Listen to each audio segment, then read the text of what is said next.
မင်္ဂလာပါခင်ဗျာဒီကနေ့မှာဆိုလို့ရှိရင်တော့ဒါဝန်တန်းခုံတန်းရှည်ဘိန်းလေးတွေကိုရောက်ရင်တင်ပေးပါအောင်လို့ဆိုတယ်ကျွန်တော်ရဲ့ညီကိုမိတ်ဆွေတွေကိုကျွန်တော်မိတ်ဆက်ပေးပါမယ်ဒီဘိန်းလေးอ่ะဆိုလို့ရှိရင်တော့ကာမိုဒရီခုံတန်းရှည်ဘိန်းလေးပဲဖြစ်ပါတယ် model 2024ပါတော်လေးလည်းနှစ်ချောင်းပါပါမယ် original ဘတ်မှန်လေးလည်းပါမယ်နောက်တစ်ခါဘိန်းလေးကတော့ဒါလူများကြိုက်နေတတ်တဲ့ငှက်ခါစိန်ကန်နာခုံတန်းရှည်ဘိန်းလေးပဲဖြစ်ပါတယ်တော်လေးနှစ်ချောင်းပါမယ်ဘတ်မှန်လေးလည်းပါပါအောင်မယ်ခင်ဗျာနောက်ထပ်ဘိန်းလေးကတော့စိတ်ရုပ်ဘိန်းလေးဖြစ်တဲ့ကံမို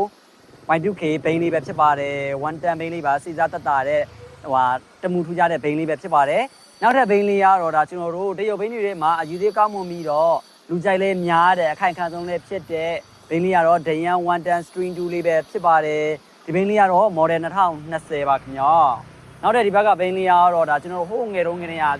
ကြိုက်နေခဲ့ရပြီစီးခဲ့ရတဲ့ဘိန်းလေးကတော့လော်ဂျာပန်းစီခုံနှန်းရှည်ဘိန်းလေးပဲဖြစ်ပါတယ် model ကတော့2024ပါခင်ဗျာလိုင်းစင်လဲကြာပြီးသားဘိန်းလေးတွေဖြစ်တယ်လိုင်းစင်လဲမဆောင်ရင်ဘူးဆိုတဲ့ညီကိုမိတ်ဆွေတွေလော်ဂျာပန်းစီလေးနှစ်စီးရှိပါတယ် model 2024ကိုမှလားမြင့်ဘိန်းလေးတွေပဲဖြစ်ပါတယ်ဒီဘိန်းလေးတွေဆိုလို့ရှိရင်တော့လိုင်းစင်ကြာပြီးသားဘိန်းဖြစ်တဲ့အတွက်စောင်းစရာလေးတွေမလိုပါဘူးခင်ဗျာ